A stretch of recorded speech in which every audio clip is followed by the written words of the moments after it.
Ronalyn Aladano.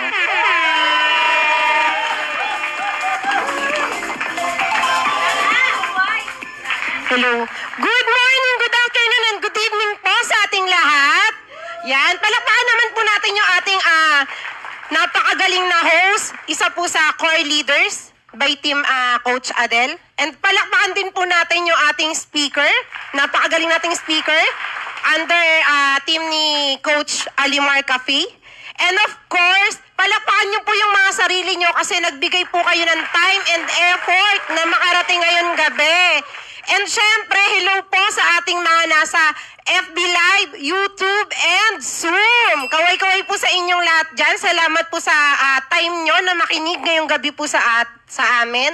And sino nga ba si Ronalyn Aladano? Of course, ako po yun.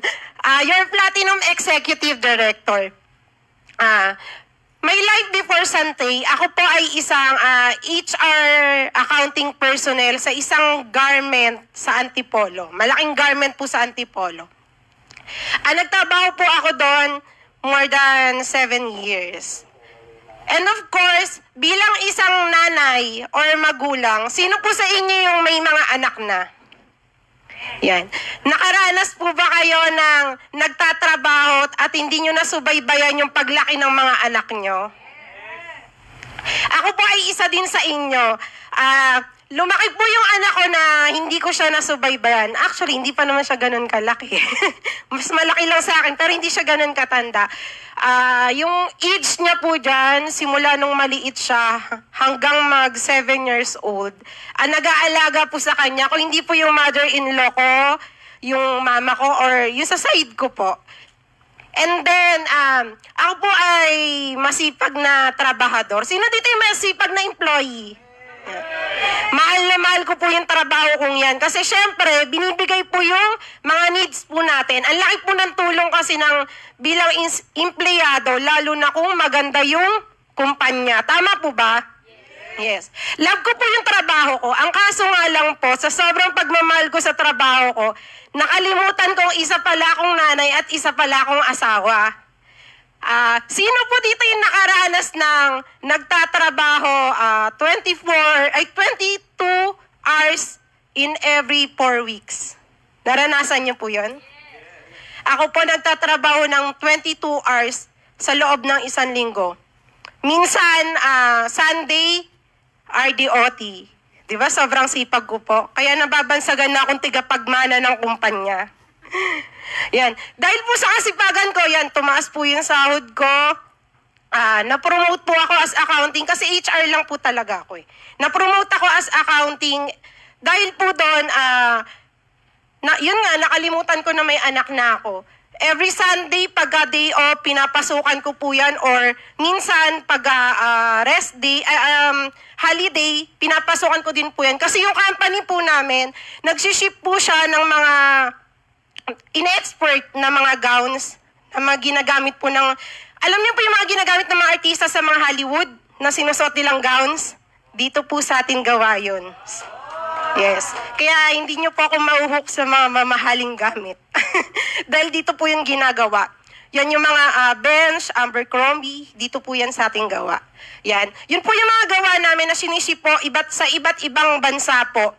Pagka may scheduled po kami na kailangan iship ng, halimbawa, more than 120 items na kailangan ma-ship ng gantong date or time, kailangan po namin matapos yon. Walang pahingahan. Minsan, ang tulog lang, 2 hours, pahinga. Minsan, 1 oras, idlip lang, bakbak uli. Dahil nga po, yung amo ko is Koreano. Siyempre, pag Koreano, alam naman po natin na pag may taong inaasahan or may taong pinagkakatiwalaan, lahat ng trabaho sa iyo po iaasa. Yun po yung trabaho ko. Naging PA na din ako ng amo ko. Yan. And then, dahil po doon, yun nga, sa sobrang busy ko sa trabaho, yung anak ko po is hindi ko na siya nababantayan. Sinasama ko po siya sa trabaho ko para lang, yun yung pinakang banding naming mag-ina. Kasi wala nang time eh. wala na akong panahon. Wala na akong panahon Minsan nga pa pag, alam niyo po yung birthday party sa pamilya, ganyan, mga occasion, hindi niyo po ako makikita sa mga okasyon ng time na nagtatrabaho ako kasi wala po akong time para doon. Ang isip ko, kailangan magtrabaho ako para sa anak ko or para sa pamilya ko. And of course yan, lumalaki po yung anak ko, ang lagi niya kasama, yung mother-in-law ko. Palakpan naman natin naging yung aming magandang mother-in-law. Yan. Mother po yan ni Mentor Francis. Alam niyo po ba, si Mama, nung nag-i-start siya kay Sante, lagi niya kasama yung anak ko. Alam niyo po ba yung anak ko, mas magaling pa yan mag-present kesa sa akin. Dahil nung panahon, nag-i-start po ang aking poging-poging asawa dito sa Sante. Yan. Hindi ko po gusto yung gantong klase ng business. Siyempre, lahat naman po tayo may kanya-kanyang horror story. Tama po ba? Pagdating sa network marketing. Hindi ko po gusto yung gantong klase ng business. Kasi ang alam ko dito is scam, pyramiding, tas benta-benta. Minsan nga, pag sinasabi ni Francis, sama ka sa akin sa office, may papakilala ko sa'yo. Sus, piperahan mo lang ako eh. Ganon yung... Tapos, pagka po, syempre, ako po kasi, nagtatrabaho sa opisina, sa 4 na sulok ng kwarto. Pag may tao sa bahay, ayoko po ng maingay. Gusto ko, pag uwi ko, tahimik lahat. Syempre po, si Mentor Francis, nung nag-uumpisa na, syempre may mga pumupunta po sa bahay na mga tawag ito, partners. Yung mga partners niya. Alam niyo po yung masaya sila pag wala ka. Ganon po yung pakiramdam nila kasi sa sobrang negative ko po sa ganitong klase ng business, pag umaakyat po ako sa amin, pag uwi ko, sila tumatahimik. Kasi alam niyo kung bakit? Tanong niya ako bakit? Dinadabugan ko po yan sila. So sobrang negative ko. Tapos lahat ng laman ng grocery namin nakakandado yan. Wala pong walong biro. Nakakandado yan para hindi sila makakain. May sumasagot. Dahil nasaksihan po nila. Totoo po yun. Hindi ko sila pinapansin, hindi ko sila pinapakain. Or minsan, pag akyat ko ng bahay namin, sinasabi ko, ano ba yan? Nandito na naman tong mga to. Mag-iingay na naman. Ganun po yung lagi kong tas magdadabog na naman ako, ganyan. Kasi ayoko talaga ayoko nung maingay. And sa sobrang ka-negatiban ko, syempre, di ba? Pag alam nyo na, pag ganun, tas kasi, unang tingin ko pa lang sa'yo pag nakita kitang, basta ayoko sa'yo. Ganon yung ko eh. Tapos, and then, nahook na lang po ako sa Sante. Paano ako nagsimula kay Sante? Way back 2016, nung nag-start po yung poging-pogi kong husband, si Mentor Francis. Nag-start po siya sa Sante 2016 kasi po may sakit po yung mother niya, yung mother-in-law ko po may sakit. Nung natulungan po yung mother-in-law ko, sa mga sakit niya, sa minimintain niyang mga gamot, tinry ko siyang ibenta, pero hindi pa po ako nag-start nun as, talagang gagawin ko siya. Tinry ko siya ibenta sa mga tao, kasi since ako po yung gumagawa ng mga pasahod namin, alam niyo yung mga kaltas sa payslip, minaminus ko na, bawat may bibili po sa akin, minaminus ko na doon. Halimbawa, kasi dati po 1,950 yung price natin di ba?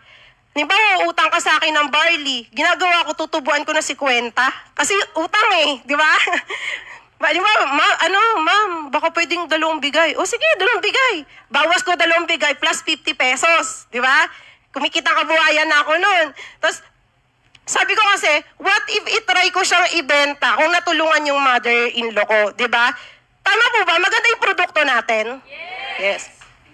Doon po ako nag-start. Then, way back 2017, nakaka-receive ako ng mga message ni Sante. Sino nakaka-receive ng mga text message every 12:30? Yung nakaka-receive na hindi nyo pa ginagawa si Sante. Meron? Ako po nakaka-receive pero hindi ko pa ginagawa si Sante. Doon ko po nakita na, may pumasok 10,000, 20,000, 15,000 sa isang araw. Napaisip ako nung malaki yung na-receive ko, 25K one day lang. Sabi ko, 25,000. Sabi ko, isip-isip ko, yung 25K na yon, sahod ko po yun kinsenas. Yung 25,000 na yun. Sabi ko, ang laki naman. Tapos, doon na ako napaisip. Pero si Mentor Francis noon, wala pa siya gaanong result. Hindi pa ako naniniwala. Wala pa siyang pinapakitang magandang ano. Yun lang yung gumaling yung mother-in-law ko sa kanyang sakit. So, dun pa lang naputan mo na, uy, may maganda tong business na to kasi may maganda siyang product. I-start po ng 2019, August, doon ako nag-decide. Sabi ko, what if gawin ko si Sante as full-time? Ito pong time na to, yan na po yung time na gumagawa na ako ng paraan para makaalis po sa trabaho ko. Hindi ko na po ikukwento, no? Yan na po yung mga way ko. Gumagawa na ako ng way para makatakas po sa trabaho ko. Para lang maka-attend sa training. Katulad po nito, palakpakan niyo po yung mga sarili niyo kasi nag-e-effort po kayo na makarating dito. And of course, yan, umattend po ako ng mga trainings. Yung training po natin is very important. Kasi katulad po niyan, dati po kasi ako, nung hindi pa ako naniniwala dito kay Sante, na sumasama po ako sa pag-attend sa training, pero doon po ako nakaupo sa pinakadulo. Tanungin niyo ako kung anong ginagawa ko. Naka-headset ako, tapos nagsi-cellphone lang ako, wala akong pakialam sa nagsasalita. Sabi ko, bala ka dyan. Basta ako nakaupo, sumama ako dito kasi may merienda si poging-poging husband. Yun, delivery ako sa Galeria, yun. Tapos yun. And then hanggang sa natutunan ko na po, hanggang sa adapt na ako, yun, nagkaroon na ako ng mga kakilala. Kasi dito kay Sante, hindi lang basta umattend ka, di ba? Tama po ba? Kasi dito iba po yung culture. Kasi ipaparamdam nila sa'yo na family ang turingan dito. Yung hindi kayo magkakilala, pero parang ang tagal nyo nang magkakilala. Tama po? Yes. Yun po, umattend ako ng mga training, may bayad, walang bayad. Kaya ngayon, nandito ako sa harapan nyo. Alam niyo po ba nung time na nagiging seryoso na po ako gawin si Sante, bawat may mag-share po dito sa harapan, nakatahimik lang po ako sa isang sulok, tumitingin. Alam niyo kung bakit? Ini-imagine ko yung sarili ko na ako yung nagsasalita doon sa harapan na yon. Ngayon, nasa harapan nyo na po ako. Yan. Yun po yung dahilan kung bakit umattend ng training. Kasi sabi po nung poging-poging husband ko, Han, kailangan mo umattend ng training kasi hindi ka madedevelop kung hindi ka makikinig sa mga taong nauna sa'yo. Yun po. And then, sa pag-attend ko po ng training, syempre 2019 po ako nag-start talaga ng totoo. Inabutan po ako ng pandemic nung nag-start na po ako. Pero dahil po sa mga support system ng mga taong nasa paligid ko, yung sila Mentor Joms, si Mentor Jess, yan po si Mentor June, nandyan po sila sa tabi ko para turuan ako sa online.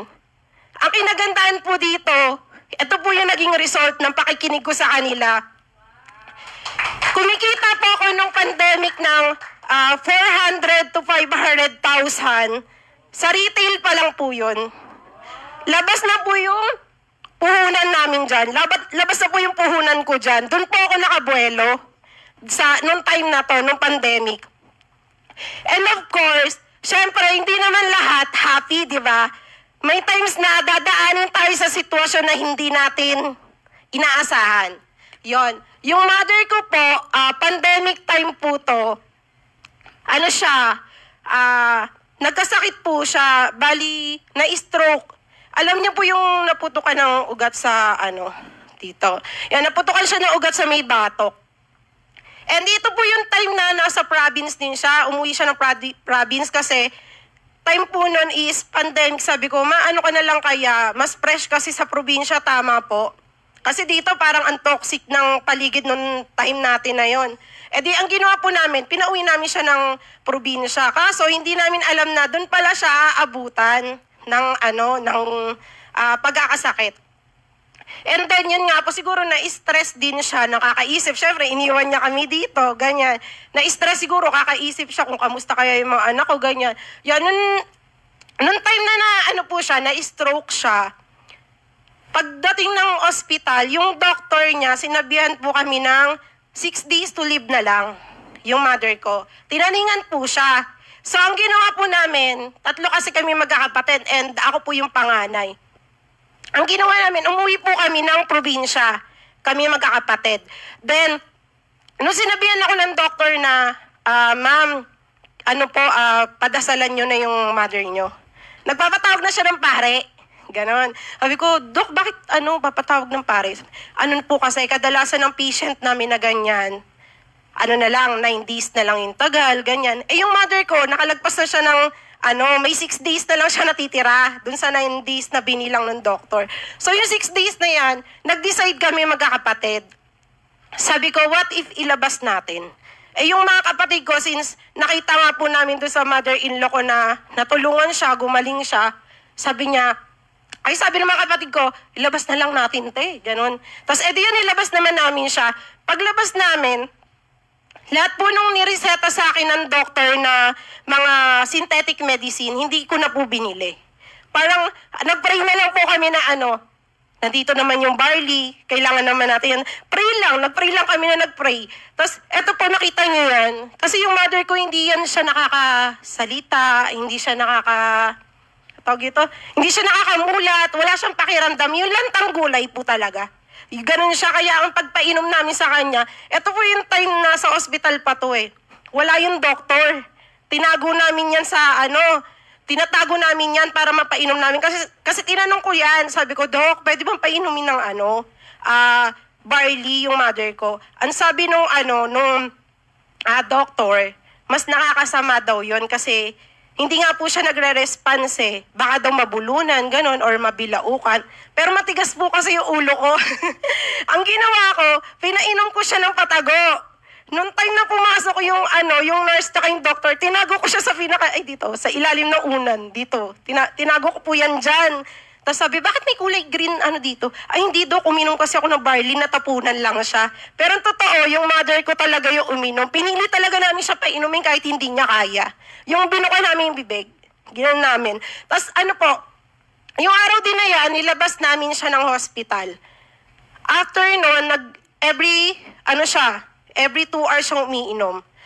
Pero ang gamit po nun namin, canister. Yung sa canister po is 4 scoop po yung ginagawa ko. Tapos kalahati ng baso. Yung laman ng tubig. Then may daily C. Araw-araw po yun. After 2 months, nakarecover po yung mother ko. Nakarecover siya. Nakakapagsalita siya. Then, nagagalaw niya yung katawan niya. Pero hindi niya kami kilala. Hindi niya kami nakikilala. Nakakangulat siya, sabi niya, sino ka nga uli? Di ba, para sa isang anak, tas hindi ka kilala ng nanay mo, di ba, parang iba po yung pakiramdam. Ginawa namin, tinuloy-tuloy namin yung barley, since natulungan naman na siya. Tapos after 2 months ulit, nung pagtuloy-tuloy ng barley, doon na po totally na healed yung mother ko. Eto na siya. Yan. Nag-birthday siya. Nakakapagsalita na siya ng diretso, tapos kilala niya na kaming lahat. Yan. Tapos ngayon po is 3 years siyang buhay. Diba? Na-healed po siya. Then, after po niyan, syempre ako yung pangalan, nasa akin po lahat yung handle ng stress. Tinamaan din po ako ng Bell's palsy. Yan po yung time na pandemic din po yan, nagkasakit ako. After nung mother ko, 1 month lang. After nung mother ko, ako naman po yung tinamaan. Alam niyo po ito, anong ginagawa sa akin dito? Naniniwala kayo sa mga kulam? Tawas? Yan. Si Mentor Diaz po, halos kasama yan ni Mentor Francis maghanap ng magtatawas or anong tawag doon? Albularyo. Tiga-Antipolo po kami, nakarating sila ng Angono, kakahanap ng albularyo, inabot sila ng 2:00 yata yan madaling araw. Kaya sabi po nung father-in-law ko tsaka mother-in-law ko, sabi nila, patingin mo kaya si Rona, baka yung may naiinggit nga daw, ganyan, kasi bigla pong ganon. Kasi gumanda yan, joke. Yan. Ito po yung time na hindi ako nakakakain, hindi ako nakakainom, and hindi po ako nakakakilos kasi sobrang hilo ko po dyan. Yung talagang parang lantang gulay din po ko. Pero nung nag-search po ako, Bell's palsy po ito. Pumunta kami ng doktor. Ano sabi sa akin, baka daw na stroke. Kasi parang kalahi din siya ng stroke Pero kasi, pagpunta namin doon, hinihingian ako kagad ng 30,000. 30,000 pero wala pa naman mga check-ups, ganon. Pero kailangan ko na daw mag-ready ng 30K. Sabi ko, 30K agad, wala pang ano. Ang ginawa namin, lumabas na lang kami. Sabi ko, Miss, hindi na lang ako magpapa-admit. Sabi niya, bakit ma'am? Baka gumrabe ka niya. Ginanunan ako eh. Baka maano ka niyan ma'am. Kasi puro gano'n na. Hindi, sige, hindi na lang ako magpapa-admit. Pinapirma ako ng waiver. Tapos, umalis kami. Tapos, pag uwi ko, ang ginawa po namin, nung pag-search ko kasi, ito pong Bell's palsy is, 2 years ka bago makarecover kung nagtuturo ka ng steroids or gumagamit ka ng mga pang cells or beans na mga gamot, yung malalaki kasi para mag-function uli yung buong nerves mo. Yon, 2 years ba ang healing. Ang nangyari po, ang ginawa ko is, uminom po ako ng barley, katulad ng pag-inom ng mother ko, every 2 hours. Tapos 4 scoop with daily C. After 3 months, eto na po ako, nakapunta ako ng office. 3 months pa lang. Di ba, ang laki na transformation? Tabingi mo ako dyan. Tapos naging ganito. Tapos tingnan nyo naman ngayon. Yan.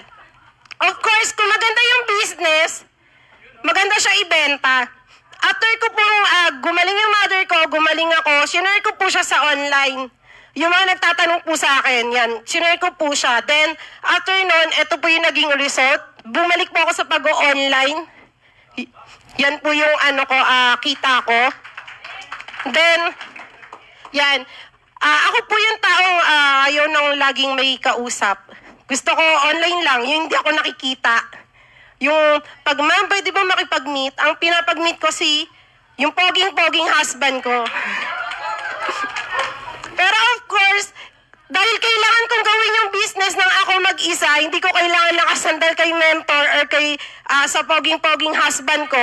Kailangan mag-isa akong kumilos. Then yan, natuto po ako makipagkita sa mga tao and makipag-usap kung kani-kanino.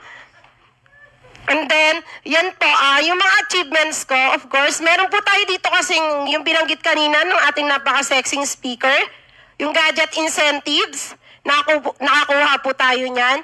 And of course, ito po yung travel namin. Ang unang travel ko po is Boracay. Ito pong Boracay na to, napaka-memorable po sa akin yan. Nung nakapag-travel po ako, nagtatrabaho pa po ako niyan. Yan po yung unang travel ko dito kay Santay. Paano ba yan? Yan yung time na nag-iipon po ako para makarating ng Boracay. Yung kada sahod, kinakaltas. Kasama yung mga co-workers, yung mga ka-office mate ko. Nagkakaltas po ako sa sahod namin para makaipon kami papunta ng Boracay. Hindi ko alam na yung kakaipon ko pala, gagamitin ko pala yon pambili lang ng pasalubong sa mga katrabaho ko dahil pinatravel ako ni Santay ng libre. And of course, next travel ko po is Royal Caribbean Cruise. Sa ano po yan? Singapore, Malaysia, and Thailand. Yan po yung first travel ko, international. Nag-travel po ako ng wala ring passport. Sino po dito yung wala pang passport? Meron na. Parang may hugot. Yan. Kung ginagawa niyo po si Santay, or kung nag-iisip pa kayo kung makukuha ko ba yan or hindi, believe me po, kumuha ka na ng passport kahit alanganin ka pa para hindi ka na mahirapan once na gawin mo si Santay.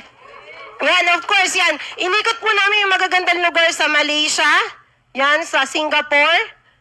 And then, next travel ko po is Korea, Jeju Island. Ang pinakamaganda po dito kasi, nung unang travel namin, 2 lang po kami ni Mentor Francis.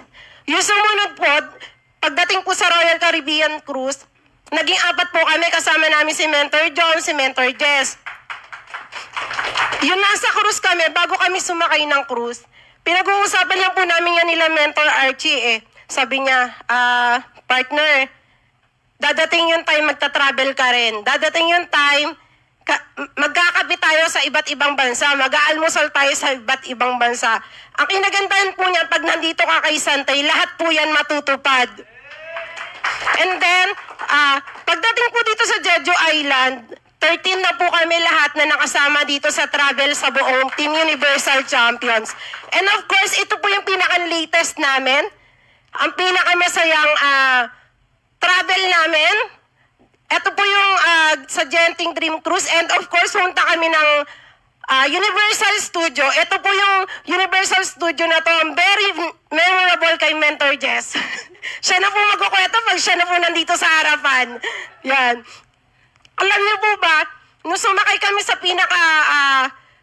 Antontor rides sa Cylon, yun po kasi yung pinakamalupit na rides doon sa Universal Studio. Lahat tinry namin kasi sabi ko, ang dami ko ng failure at saka naranasan na hirap sa buhay eh.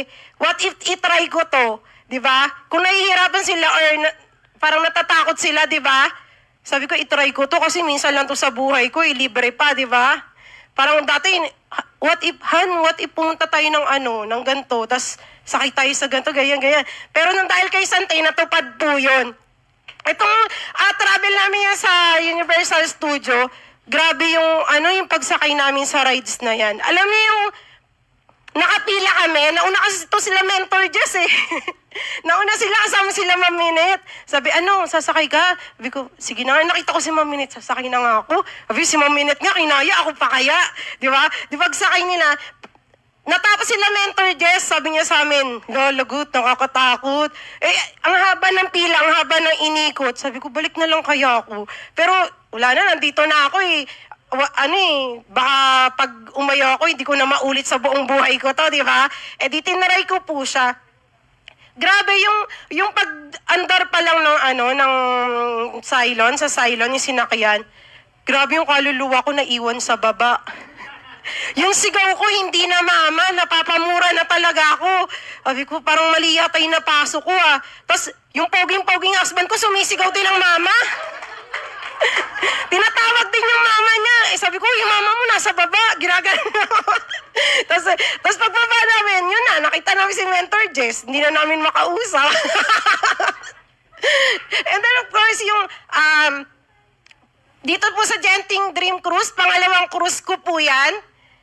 Siyempre, halos lahat po nag-enjoy dyan, lalo na po itong mga kasama namin na to. Kaya kung kayo po ay nag-hit ng travel, or hindi pa nag-hit, pangarapin nyo po na makasama sa travel kasi ang saya po niyan, promise. Yung kakakain mo lang, kain na naman. Yung time po na nasa Genting Dream Cruise, hindi ko na masyadong in-enjoy yan. Nasa cabin lang ako eh. Alam niyo kung bakit? May goal kasi ako. Noong unang sakay namin ng Royal Caribbean Cruise, syempre may mga mall po dun sa loob. Gustong-gusto ko bumili ng relo.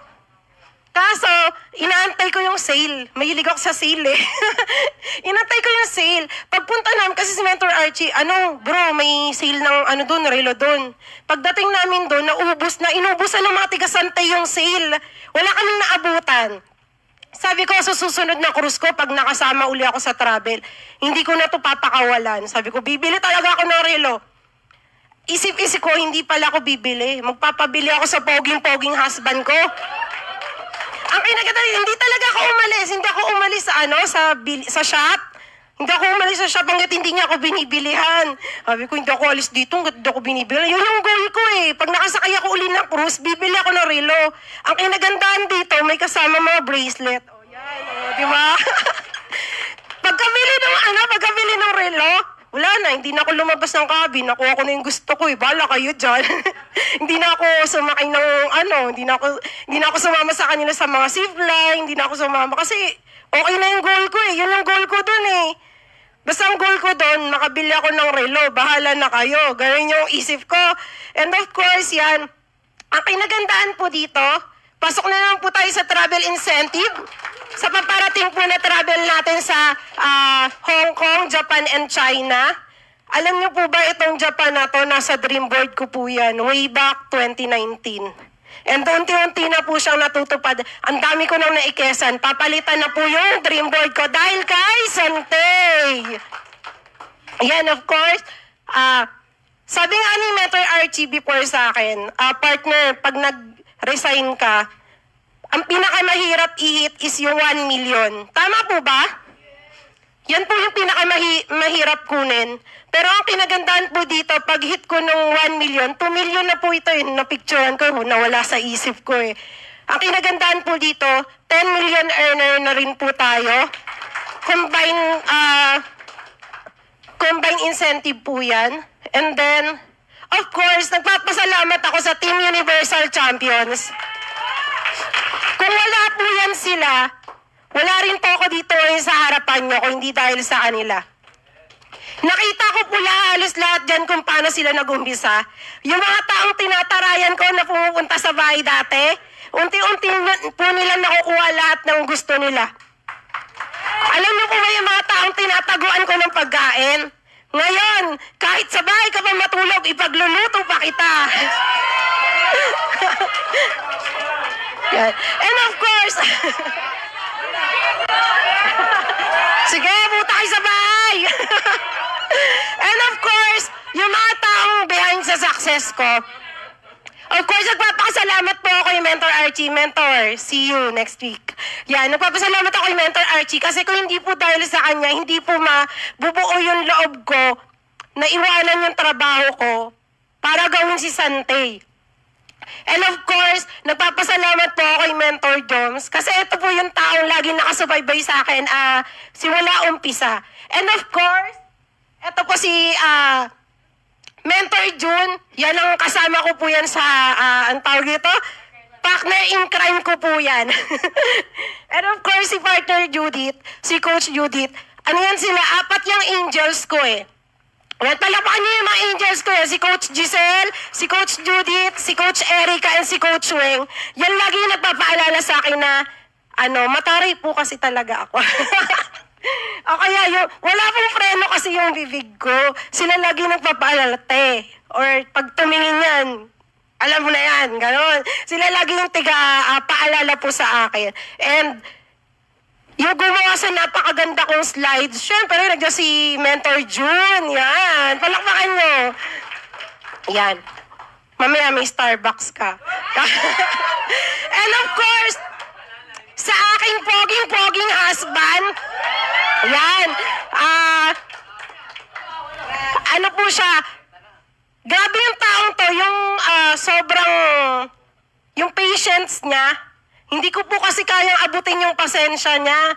Tapos nakikita ko siya kung paano niya isa-isahin yung team namin, yung under ng organization namin. Nasa kanya lahat ng bato ng ng negative, positive, yung saya, yung mga nagdadrama, di ba, ganyan, sumbong, yung mga nag-iinarte, ganyan. Sabi ko, grabe tong taong to. Hindi ko kayang abutin yung niya. Kaya sa lahat po ng taong, kung ikukumpara niya sa lahat ng taong siya po yung taong iniidolo ko talaga. Kasi nakita ko talaga yung hirap niya. Yung, Han, okay ka lang ba? Sabi niya okay lang siya pero hindi siya okay sa tingin ko. Yung ganon. Kaya grabe yung ko dyan. Hoy, nakabawi ako.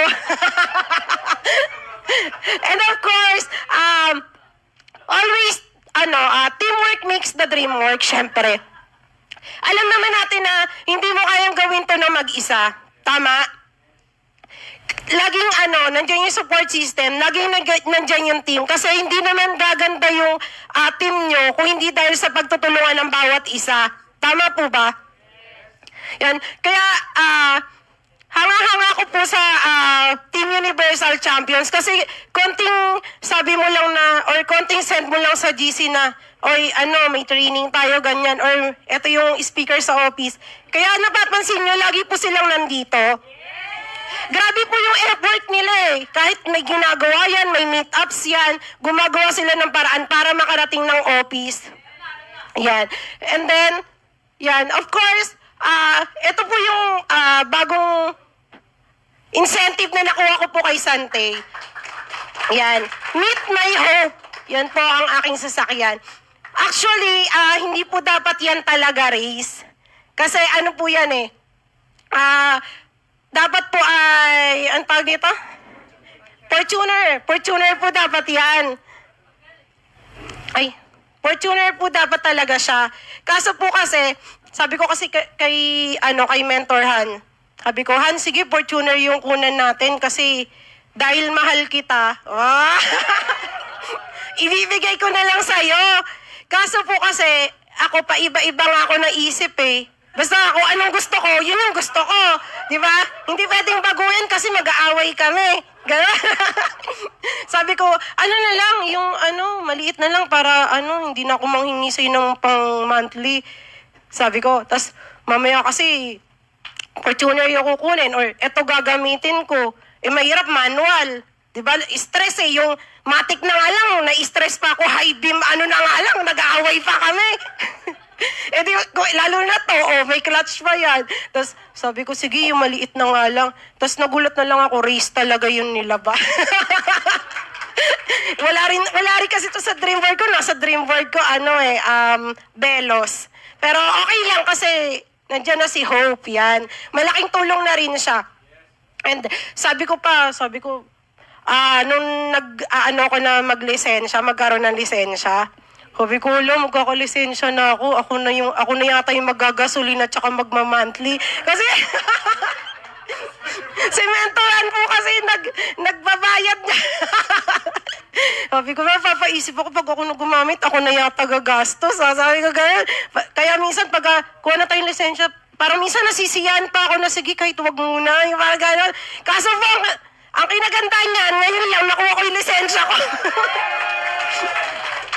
Alam niyo po ba, yung time na wala pa po kami sa Sante, naalala ko dati, si Mentor Francis po, nagchat-chat yan sa akin. Sabi niya, Han, abangan mo ako sa kanto. Alam niyo kung bakit? Wala siyang pamasahe. Sabi niya, Han, abangan mo ako sa kanto kasi yung konduktor masama na tingin sa akin, wala akong pamasahe. Ilang beses na po nangyari sa amin yon. And then, naalala niyo po pag nagkukwento siya, yung nag-1, 2, 3 sila sa bus. Kasi syempre, pag empleyado po tayo, may company naman po talaga na delay magpasahod. Diba? Minsan hindi natin inaasahan, may nagka-problema yung bangko, ganyan. Kasi ako po nagpapasahod, minsan ganun po talaga eh.